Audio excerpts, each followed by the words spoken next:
Hello. Hello, everyone. Do what thou wilt shall be the whole of the law. Love is the law, love under will. Welcome to Sekhet-Maat, Oasis, Qabalah 101 class. I'm Frater Audeo, and this is Soror Luz-y. Yes, I'm Soror Luz-y. We are really excited to be here. We're pretty far along in our workings on this particular Qabalah class.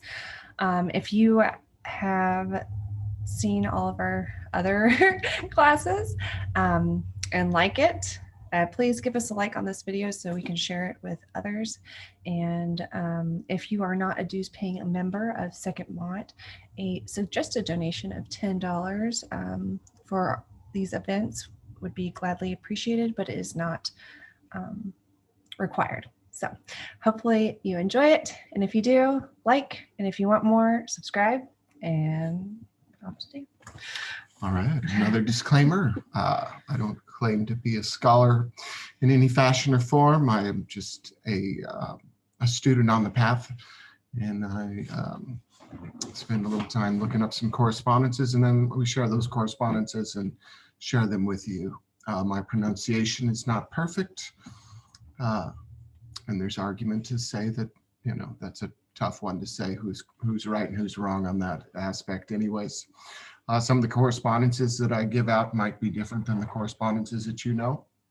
I usually am looking in mainly 777 and 776.5 and Magic, ABA, you know, a lot of thelemic text is where I'm pulling all of these correspondences. So if I make a mistake, hopefully it doesn't bother you too much, but if it does, that is your will to do so. And after that disclaimer, we'll get started. All right, so we're getting pretty high up on the tree. We are literally at the top of the Yetziratic plane, and we're in the sphere of Chesed, the sphere of mercy. It is opposite of Qabalah. So we've got we're now on this the pillar of mildness. Prior to that, Qabalah is on the pillar of severity. So we've got severity and mercy, the balance of those two.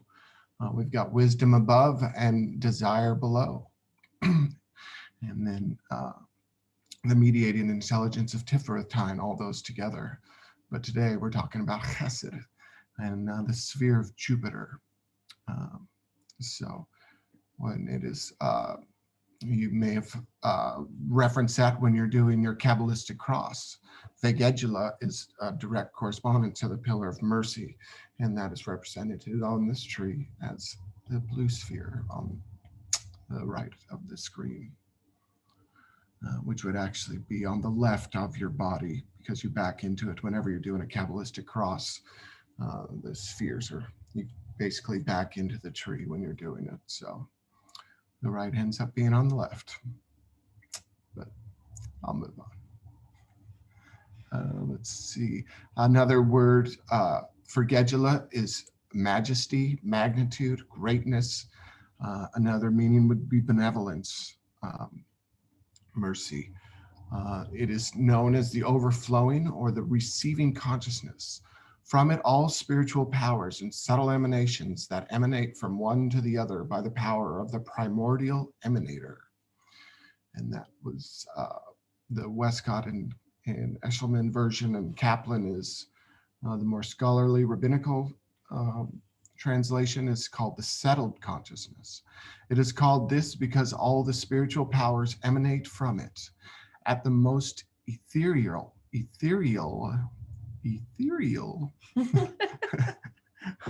of emanations. One emanates from the other through the power of the original emanator. May he be blessed. And he being we, all of us, the primordial, all humankind, or all I don't even think necessarily human, but all kind, yes, all things. And let's see, sidetracked. Okay. Yeah. But just speaking about that, what do you think the emanator is that it's referring to? Like Kether. Mm-hmm. Yeah, that's what I would think too. And so it all balances out, and it's all filtering down from Kether down. So beings that were fairly high on the tree, it's still kind of a clear emanation of that. It's going to get more clouded, or more lenses put on it as it goes down. It's still in a distilled space, and a lot of times love is another attribution of Chesed, and that one light. It's another thing. Speaking of love, the element associated with Chesed is water, and it's straight across from Bina. It's the next one down from Bina, which is the Great Mother, the Great Waters, and the abysses between them.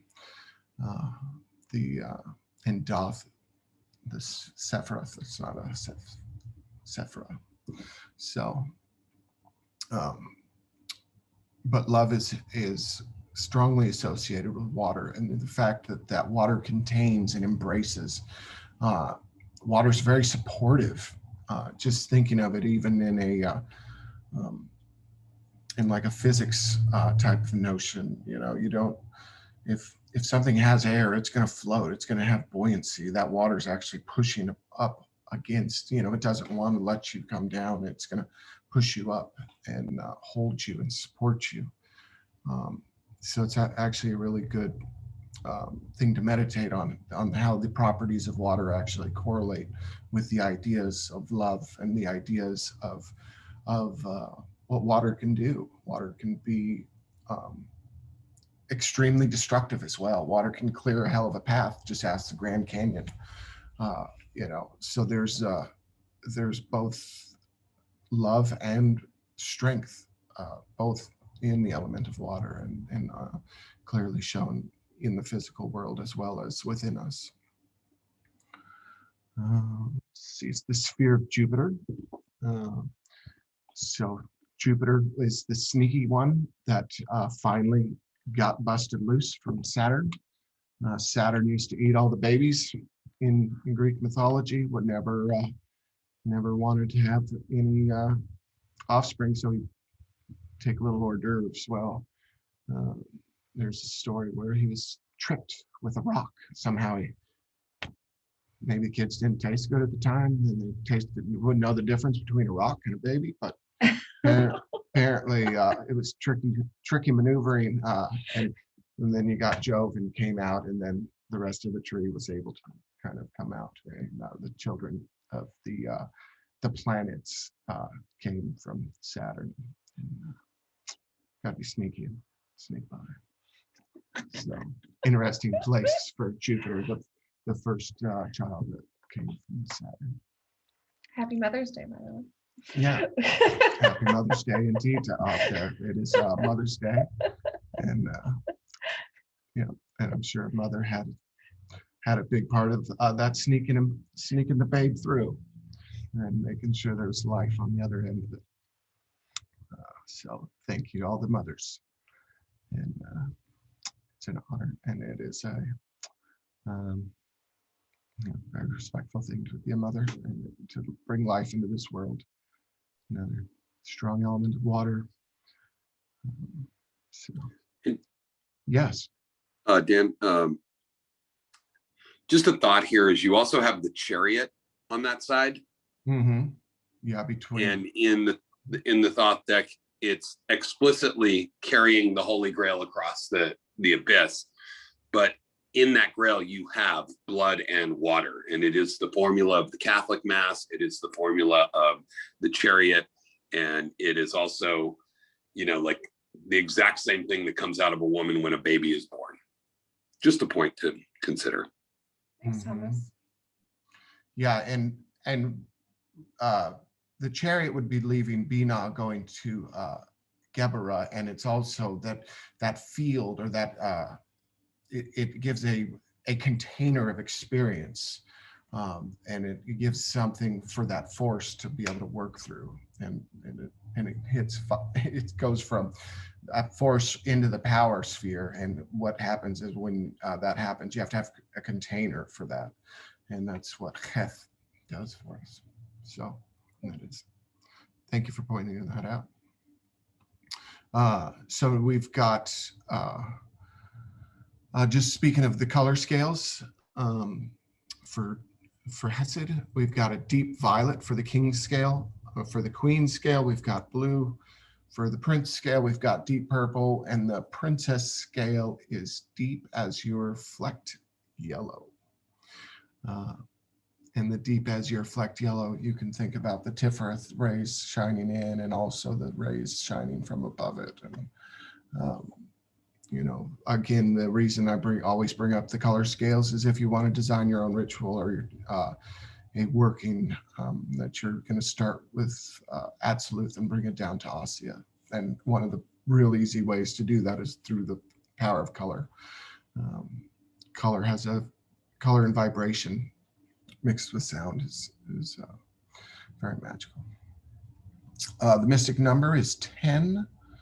You'll again see that in ritual, and you will different workings utilize the mystic number, which is purely 1 + 2 + 3 + 4 = 10. So it's just the addition of all the numbers up to 4 for that. So magical power, or the mystical state, is the vision of love. And I thought that it's interesting. It's always like the vision of something, the vision of love, as opposed to like the purely the state of love. It's when we get that glimpse of what is of that magical power or that mystical state. The grade associated with attainment to this level, which is pretty high, is 7 = 4, Adeptus Exemptus. So you've really went a long way up the tree to attain this level. We do it through pathworkings, but in a magical order, one that attained this level would definitely be a true adept. And there's the whole tree, and just kind of so you can see all of the placement and all of the letters. You can see that pillar of mercy containing Chokmah, the sphere of wisdom, to Chesed, sphere of mercy, to the desire, the sphere of Netzach, which is desire. You can see that pillar of severity, the Bina, Geburah, and Hod, and it's how they correspond to each other and how they are opposite in both nature and element. And then you can see that balance point of the whole middle pillar. You can see why the pillar of mildness is so easily represented there. Everything balances on that middle point. That it's when we stray off of the middle pillar that things are a little bit not as comfortable, or not as easily traversed. But as magicians, that's good for us. That's where we grow. That's where we learn about our path and our polar, all of the poles within us, all of these different aspects that we need to learn to A, acknowledge, and B, learn mastery over. We've got our desire nature, we've got our intellect, we've got our subconsciousness, yet represented by Yesod, our automatic thinking. We have to learn how to balance that. Then we need to learn how to control a level of power before actually touching it in Chesed. We learn to control, and then we actually get to start receiving that energy when we get to Chesed. And we'll talk some more about getting above that when we get above it. But then you have the mediating intelligence of Tifereth, holding the whole Ruach together, holding us, tying all of these aspects of ourself into a whole, and making sense of all of these extremes of nature, or these extremes in our own personality and consciousness, and making them useful. Because if we're too much in our intellect, we'll get stuck in our head. We'll be the armchair magicians. We get too stuck in our fiery nature and desire. We might just spend too much time, struggling to fight for things and to want this and that, and kind of get lost in, not in necessarily it's a bad thing, but lost in devotion, without, we just get blissed out and we never come back, or we get stuck in our power nature, our Qabalah, where we're, conquering and force and motion, and just that will of strength, and not, at no cost, it doesn't matter, that's what we're going to do. We're going to drive our will forward. Or the love aspect of that universal love for all beings and all things, and learning that. And there is a time where you need to kind of use that force of Qabalah, and you need to balance that with that love for the world around us, but that desire to unite with God, and then to know how to do that with Hod, and then once all those are in motion, we have all of these automatic things happening. Our subconsciousness does amazing things for us, so it helps keep all of those in a ordered fashion, and gets us going on the right path. Yeah. Thank you. So now some of the attributions. Animals, real and imaginary, is the unicorn and the eagle. And some of you that are into cryptocurrency may realize that's the unicorn off of a uni. I thought it was funny to put it in there, but there's a lot of talk these days of cryptocurrencies. But the mythical idea of a unicorn, it's steeped in the tradition. There's several titles along the way of attainment closely tied to the unicorn, and hopefully you each get the opportunity to learn those in depth through personal experience. And obviously the eagle and the element of water. I know it's interesting to associate the eagle with water, but that is the attribution, because it's tied to the astrological symbol of Scorpio. Plants, real and imaginary, the olive, the shamrock, the opium poppy, and sage. Precious stone is a sapphire. Semi-precious is amethyst. Oh, sorry.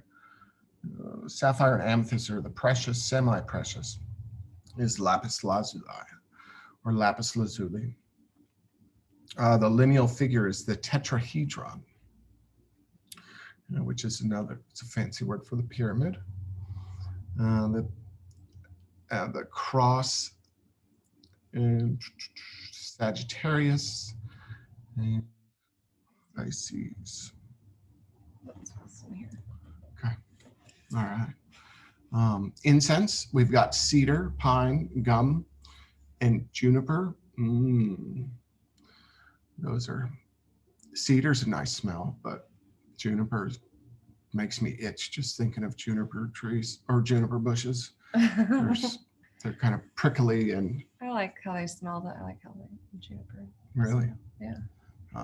Yeah, I had one, and when I used to have to sneak out of my bedroom window, I had to jump out and go into the juniper bush and come down and around. You learn to really not like that smell. As a kid, that was sneaking out his window. The smell is nice, but probably falling into that bush would not be so nice. No, in my experience, it wasn't pleasant. So, let's see, vegetable drugs. Again, we've got opium and chamomile. So, and kind of like relaxing. Yeah, and as odd as the association is this kind of mothering and that love. There's a feeling of relaxation of both of those things, to where it's embracing, can be. And hopefully you find it most often in chamomile. Mm-hmm. So typical disease is dropsy, which is really just another word for edema. Lovely picture down on the bottom right. Lovely. A swelling of fluids. Yes, so. I've had wonderful experiences with that as well. Not pleasant. So I won't bore you with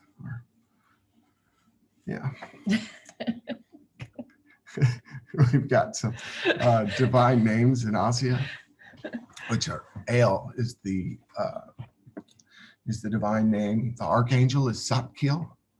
The angelic choir is Kashmalim.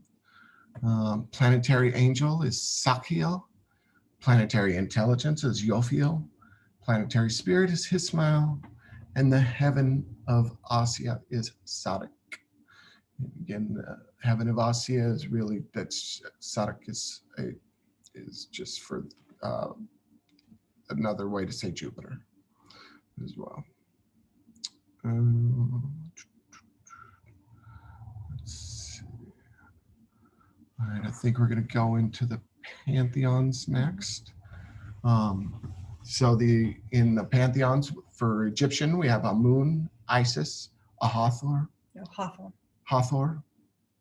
Thelemic is Hor-Par-Krat. Greek, Poseidon, Zeus, Prometheus. Roman is Jupiter. And Hindu is Indra, Brahma, and Ganesha. Babylonian is Marduk, Baal, Enil, and Adad.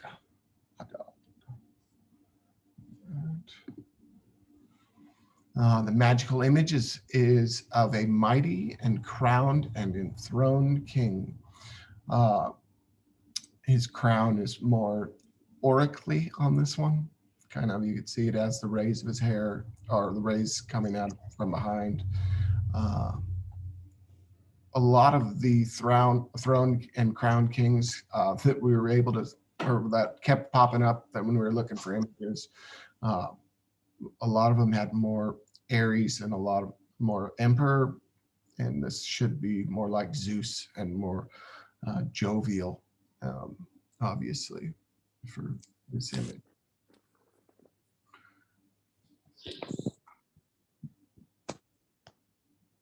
Did you want to say something, Thomas? I just had a question real quick. Do you have a graphic for the god names associated with that? Because I didn't see it pop up.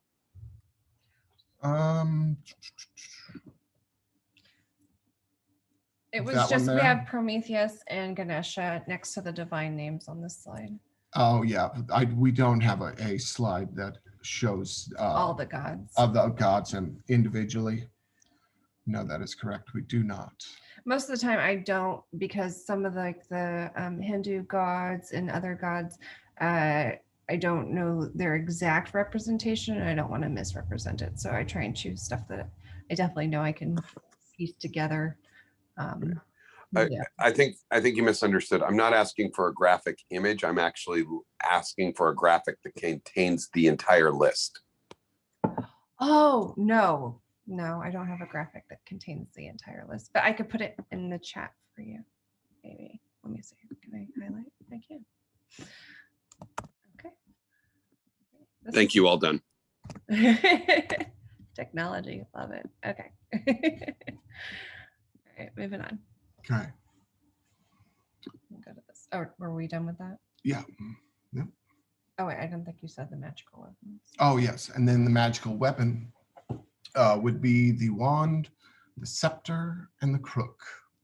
And again, not traditional scepter, but what he's holding in his right hand can definitely be considered a scepter.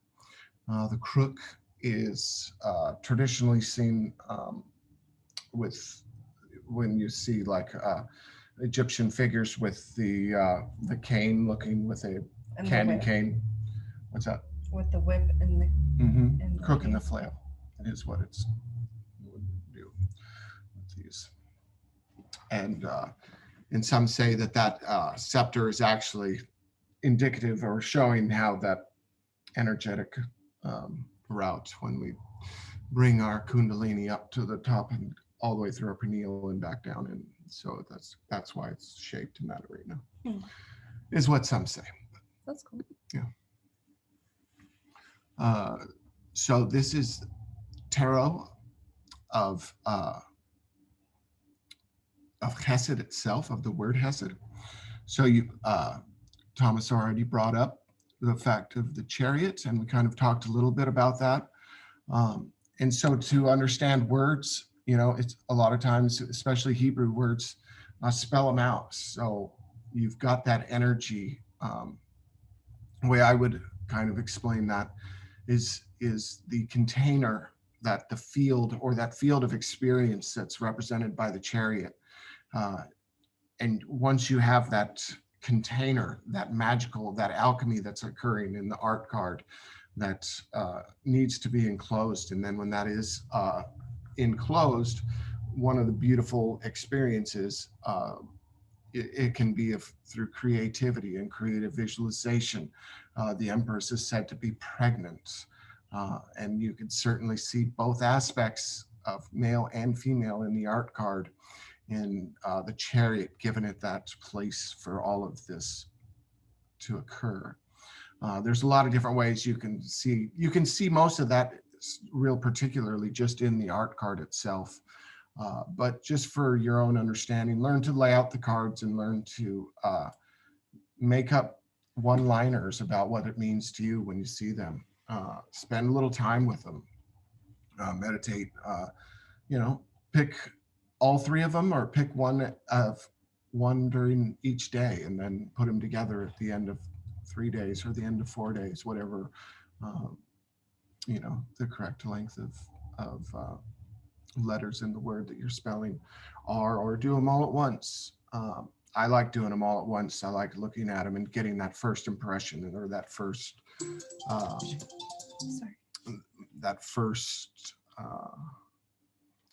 I guess impression is the best way to say it. So All right. And since we are in a Sephira, and it's the fourth sphere on the tree of life, every 4 in tarot is also associated with Chesed. So first you have the 4 of Wands, or the Lord of Completion of Fire.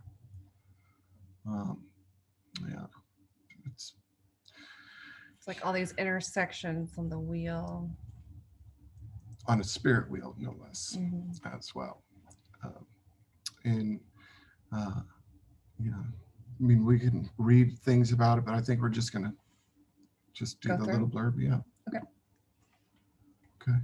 The 4 of Cups, again, all of these, when you're up this high on the tree, everything is kind of rosy. Everything is working out pretty well. So it's a really comfortable place on the tree. So 4 of Cups is the Lord of Luxury, Water. Sounds like it's pretty nice place to be. Yeah, like your cup is like full. There's like, it's a lot of abundance. Like it's not. And it's balanced. And that's where you'll see a lot of, because it's 4s, there's a lot of balance in this, in each of these cards. So.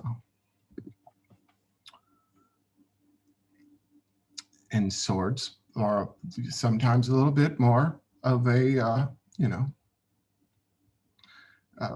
volatile, if you will. But this is still the Lord of Truce, air. So while it's still air, it's very balanced, and it's very It's non-threatening. It is non-threatening. It's a lot of beauty. All right, and then you have all of the four of discs, or the Lord of earthly power, and it's a symbol of earth. You have all of the elements represented on the card. Again, it's in a very balanced, very sustained way. Whenever you're dealing with the discs, it's going to be something earthly. It's going to be something material, and that goes with all of the smaller cards. It's usually talking about things in the physical world and things of the and when you're talking about discs, it's often attainment. All right, I think that actually goes through all of the correspondences for this week, and we're going to go ahead and jump right in. There is a spot during the pathworking that you will be asked to show a talisman, and there's your talisman, and it's the pyramid or the tetrahedron. So, would you want to do banishing real quick? Sure. All right. All right, so we'll do a quick banishing, and then we'll get started on Sephira of Chesed.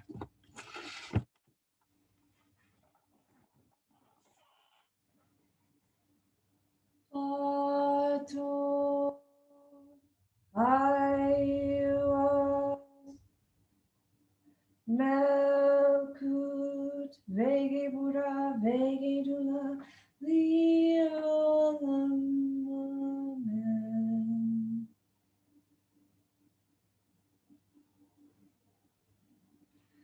Yod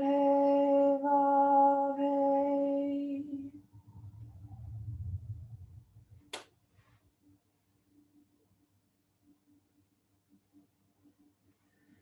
Vav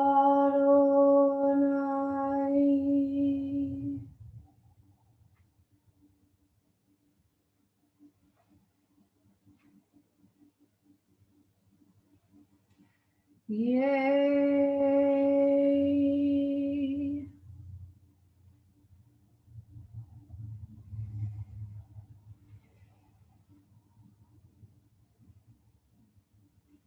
Atagabor Leolam Adonai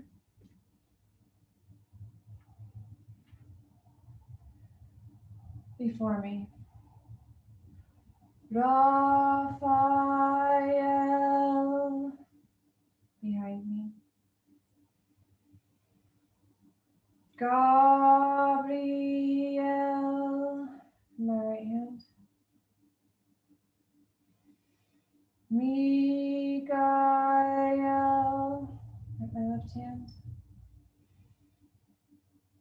Oriel. About me flames the pentagram, and within me shines the six-rayed star. Hator, Ayuath, Nelkut, Vegebura, Vegedula, Liolam. Amen.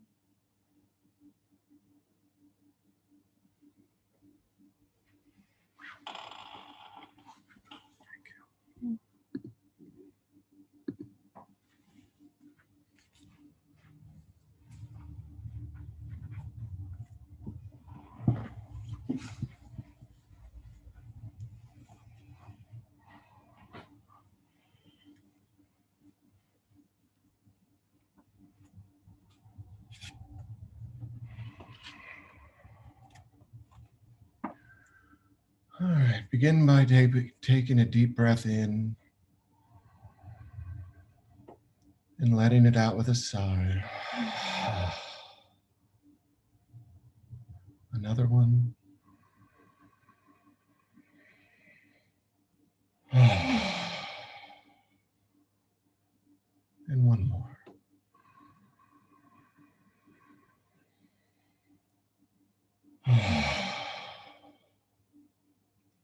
not? One more, the deepest breath you've taken all day.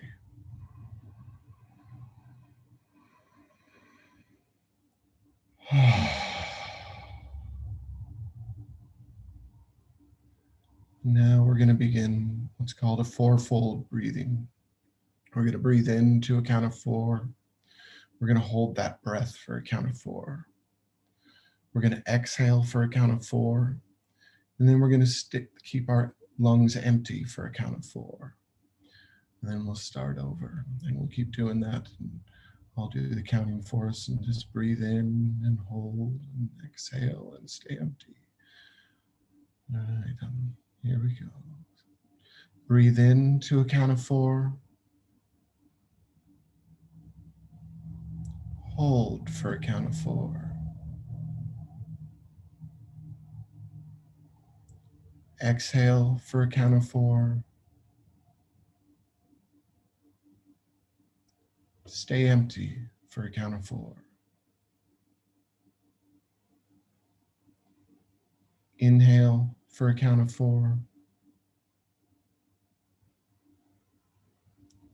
Hold for a count of 4.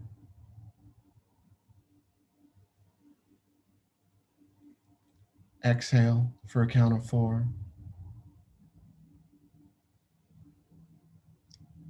Stay empty for a count of 4. Inhale for a count of 4. Hold for a count of 4.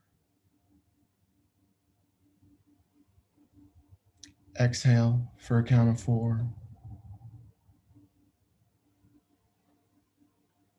Stay empty for a count of 4. Inhale for a count of 4. Hold for a count of 4.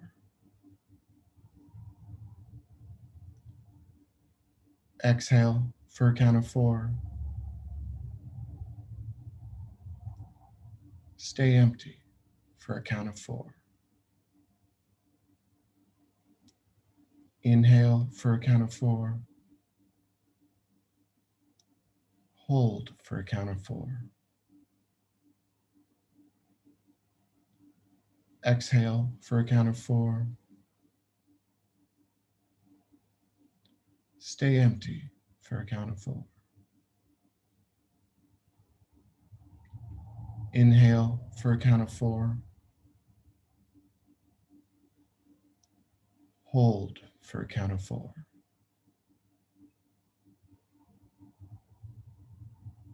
Exhale for a count of 4.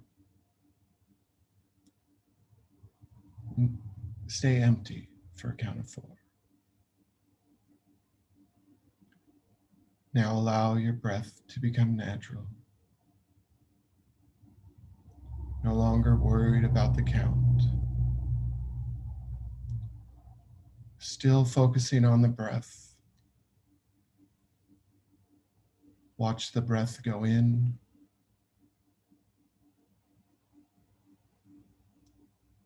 and the breath go out. Simply following the breath. The breath goes in and the breath goes out.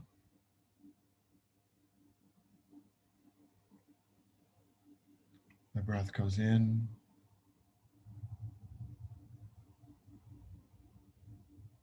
and the breath goes out.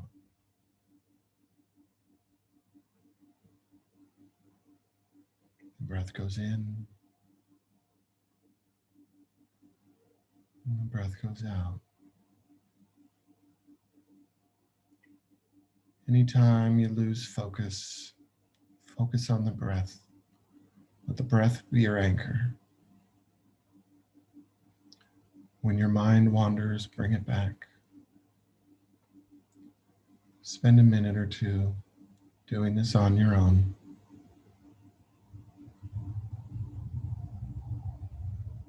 Don't stress. Don't worry about when your mind wanders, just bring it back.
Now allowing the temple of Malkuth to be built within your mind's eye.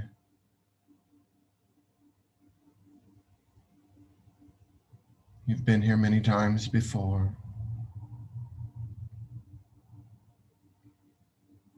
Everything in its proper place.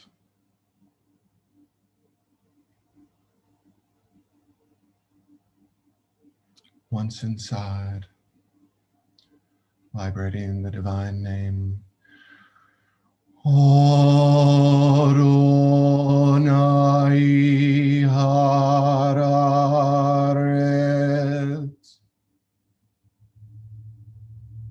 calling on the archangel, Son of Am.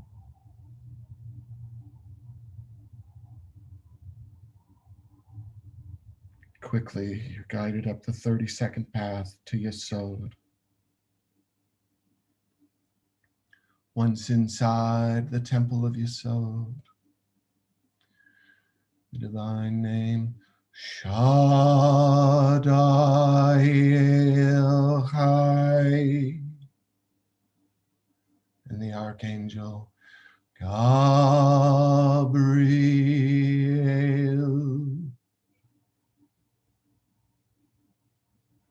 Quickly guided up the path of Samek into Tifereth, in the temple of Tifereth.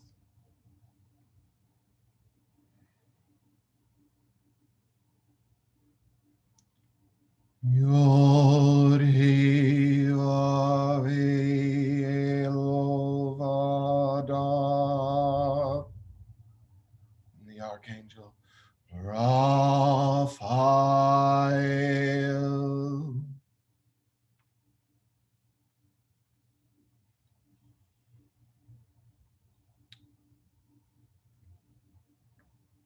From here, we ascend the path of Yod to the sphere of Chesed.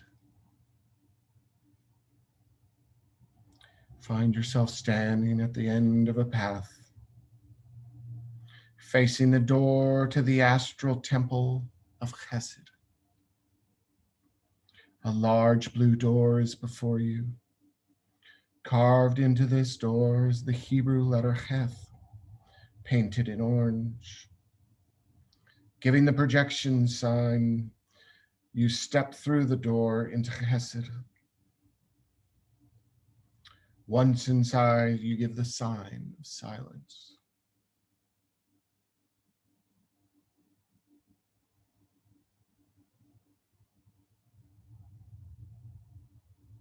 The temple of Chesed has 4 walls draped in blue velvet. The ceiling is carved from pure sapphire, ornamented with a central square outlined in orange. The floor of the sanctuary is also engraved with a square, with 4 large candlesticks mark the angles of the room. The temple flame burns very bright atop of the blue altar in the center of the room. The scent of cedar drifts through the air.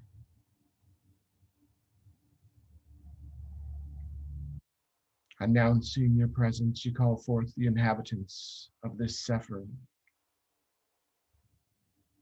chanting the divine name, El.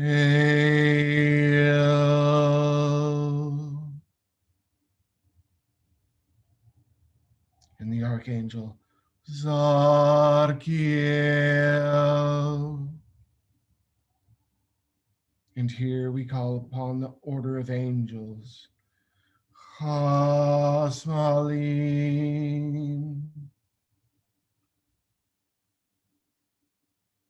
A thick mist forms in the east of the sanctuary, materializing into an angelic figure who faces you across the altar, a jovial, bearded man in a rich blue robes ornamented with an orange diamond. A white diamond-shaped nimbus of light surrounds his head, and powerful blue and orange wings adorn his shoulders. In his right hand he carries a shepherd's crook, Zadkiel, the righteousness of God. He observes you with deep brown eyes that instantly put you at ease. He begins to address you. You have entered the realm of Gedula, majesty and greatness. By what symbol dost thou enter herein? Zadkiel responds, the tetrahedron is a pyramid formed from 4 triangles. The basal triangle receives the influence of the 3 which are above. It is a worthy symbol for the 4th sphere. Facing the archangel across the altar, Zadkiel directs your attention to the temple flame burning brightly in a bowl carved from pure sapphire.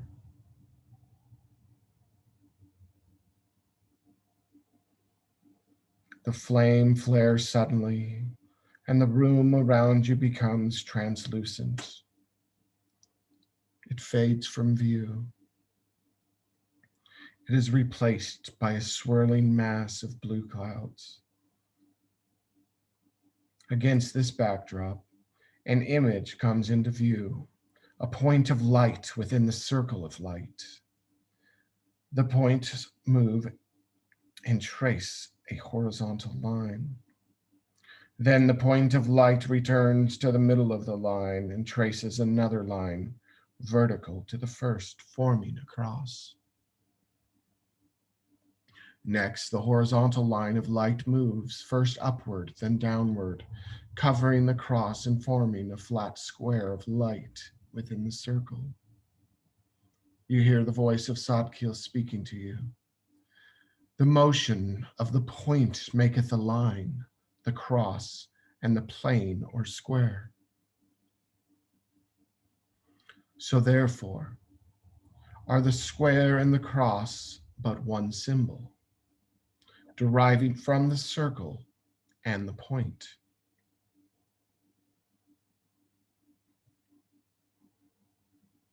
The image before you changes to the image of a Garden of Eden before the fall. Zadkiel continues, the pyramid has been broken apart open. The square has been laid bare. The triangle points upward. The circle will begin to operate. There is a flash of blue light, and you find yourself standing in a marketplace before a medieval castle. Several merchant tables are bedecked with all manner of goods for sale, clothing, jewelry, and other items.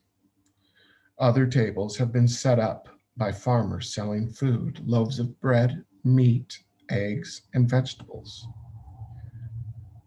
Finely dressed men and women walk from table to table, bartering over the merchandise and occasionally buying something. This appears to be the land of plenty. And even the peasants seem to be prospering here. The castle gates swing open, and a host of winged knightly figures mounted on horses of the purest white ride out towards you. They are dressed in chainmail and armor that shines in the colors of translucent blue and amethyst. As they get closer, you see that their skin also shines. It is as though their bodies were mere containers for brilliant white flames, which give their complexions an unparalleled radiance. One of their number rides in a chariot drawn by eagles. He is a grand figure, a king in robes of blue and violet, trimmed with ermine. It is the Archangel of Chesed, in his persona as Zadkiel Kasnaya, leader of the angelic hosts of the 4th Sephira. Unexpectedly, Zadkiel gives a hearty laugh. His mirth is infectious, and you soon feel a smile spreading across your face, much to the delight of the rest of the company. Zadkiel speaks. We are the Chasmalim, the shining ones, the order of angels associated with the sphere of Chesed. We are the givers of abundance and the liberating of virtue of joy. Divine messengers who whisper encouragement in times of despair and who teach humanity to laugh at adversity. We bestow the gifts of expansion, energy, and plenitude. But those we give our blessings to must take care not to fall into vices of greed, gluttony, expansion of the ego, or spiritual tyranny. Remember that the knowledge of how to safely control power is a prerequisite to having power. This is why Geburah is an important precursor to Chesed on your journey up the tree. We advise you to always do what is right, noble, and good. It is written, a thing is not right because God wills it, but God wills it because it is right. Therefore, all wrongs must be converted to rights on the level of the tree. Thus, it is our duty to direct all things to their right state of being, to bring the Garden of Eden back to the original state before the fall. We carry out our duties with great pleasure, and we teach the way to the divine is through generosity and kindness. The Chasmalim suddenly burst into joyous laughter, and in a flash of light they are gone. You find yourself standing in a village in the middle of a fierce thunderstorm. Rain driven by harsh wind stings your face and makes it difficult to see.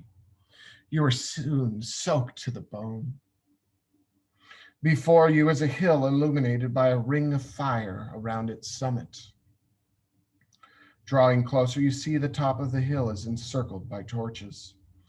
You walk up the path to the hilltop, wondering how the torches manage to stay lit in this blinding rain. In the center of the circle is a group of shaven-headed priests dressed in white tunics. They stand before a large square altar marked at the four corners with the bull's horns that point upward. A slaughtered calf lies on the altar, sacrificial offering to some deity. The high priest of the ceremony stands just west of the altar, facing east. East of the altar is a veiled woman, a priestess, standing before a small tree. You ask one of the assistants, what is happening here? He tells you that the gods are angry with the people of Canaan because they have not been diligent in their prayers and offerings. The rains have not stopped for over 10 days. The ground is saturated and the rivers are overflowing their banks. Yam, the god of hostile waters, has stirred up the sea, smashing all ships and flooding the lower regions along the shore, drowning entire villages. Maat, the death god, is claiming many victims. The people of Canaan are suffering.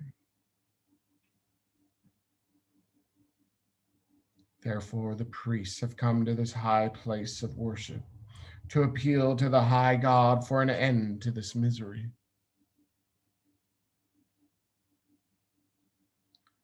The high priest raises his arms skyward, oblivious to the deluge. He invokes the goddess Asherah into the body of the veiled priestess, for it is Asherah, the wife and companion of El, who can ascend to the heavenly palace to ask the high God for assistance. The priestess, speaking as the goddess Asherah, calls out to the high God on behalf of his afflicted people. You are the great, O El, the eternal one. Indeed, you are wise. Your wisdom is forever. You who are known as the Ancient of Days, mighty bull, El, king, father and head of the divine assembly. A life of good fortune is your decree. Hear me and be moved to compassion. Your people are in distress. Have pity upon those who suffer. You who dominate the heavens, direct your son, Lord Baal, to the end to end this reign, and pull back his storm clouds, break the back of the evil Yam, to put an end to his destruction, send Maat back to his abode in the underworld. Merciful El, the kindly one, your people need you. They deeply regret their transgression and ask you for forgiveness. Asherah asks that El, the beneficent father of humanity, look with favor upon his people and the sons and daughters of El.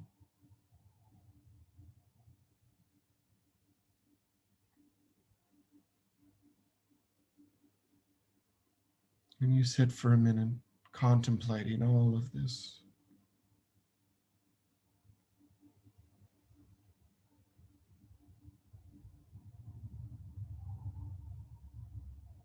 Acknowledging your path, acknowledging your place.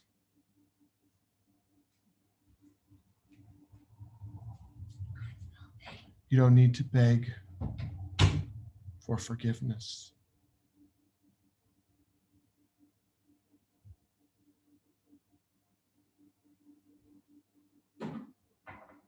You and El are one and the same. One within the other.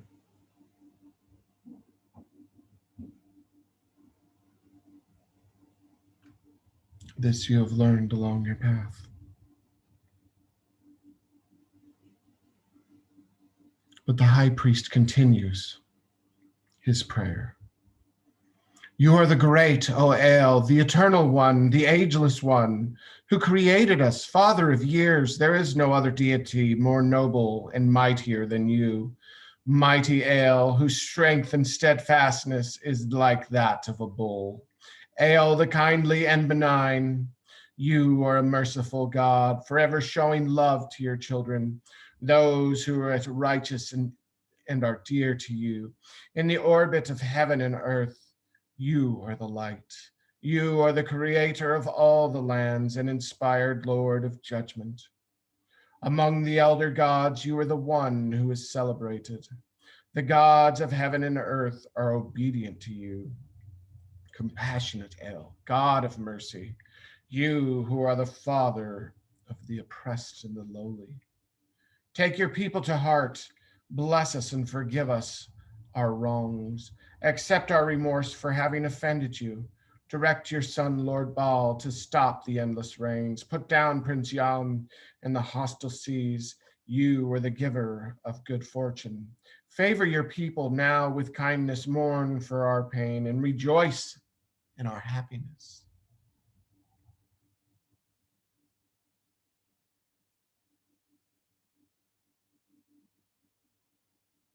The rain begins to decrease, and the storm clouds part to reveal a perfect rainbow.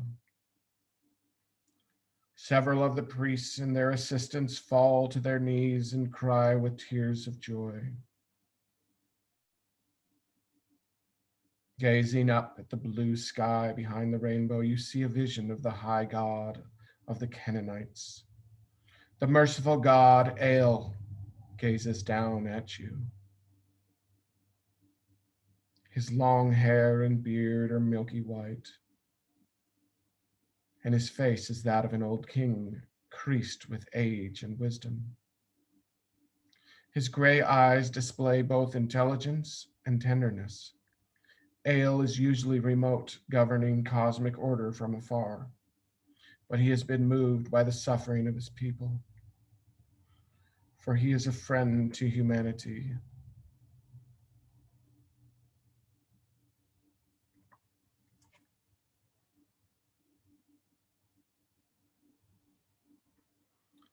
In your vision, Ale moves his hand slowly from left to right, and the rain stops entirely. The seas become calm, and the sun begins to break through retreating storm clouds.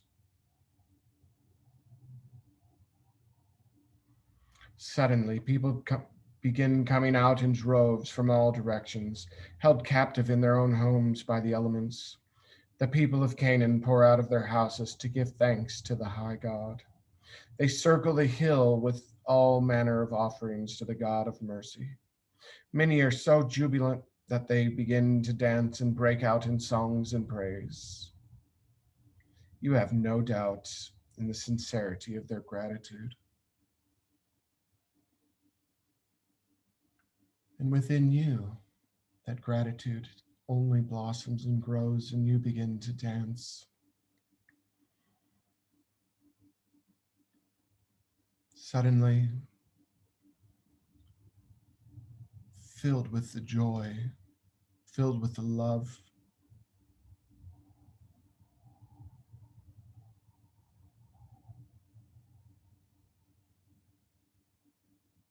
you ask Ale for a personal message, something that you can take back with you, something that can be of service to you and to those in your life. Maybe it's a symbol, maybe it's an impression, maybe it's a number. He has a personal message for you. Spend a minute, ask for it, listen intently. You will get a response.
Filled with the love and the joy of your communion, the vision fades and you find yourself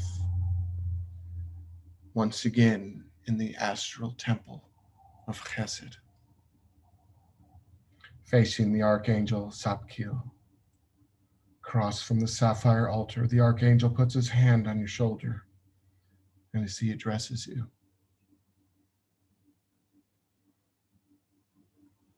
it is written, boast not thyself above thy brother, if he hath fallen, for how knowest that thou couldst have withstood the same temptation?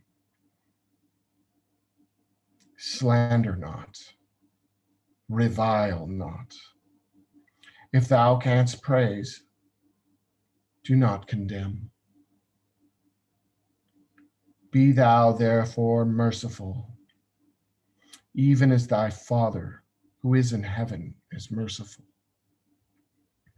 Bear with one another and forgive one another.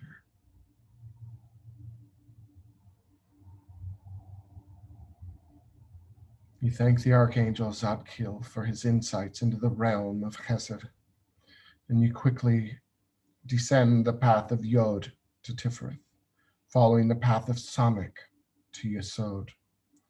You continue down the path of Tau to Melkuth. The Archangel Sandalphon seals the door behind you. Facing the portal to the physical world, you give the sign of the enter and step back through. Once on the other side and back into the physical realm, give the sign of silence.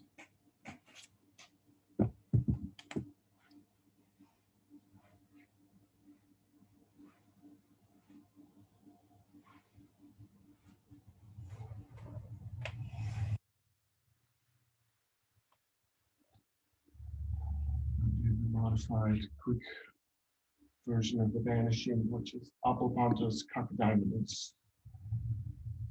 So put your forefinger to the lips and expel a full breath. Breathe in and expel the full breath, saying Apopantos Kakadimonus.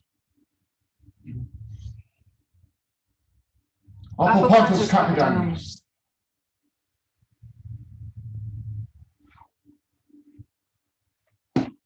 Everyone take your time coming back. Everyone out there in YouTube, thank you for going on this journey with us. And if you'd like to subscribe to our weekly newsletter on our website to get more information about future classes and events. Love is the law. Love Underworld.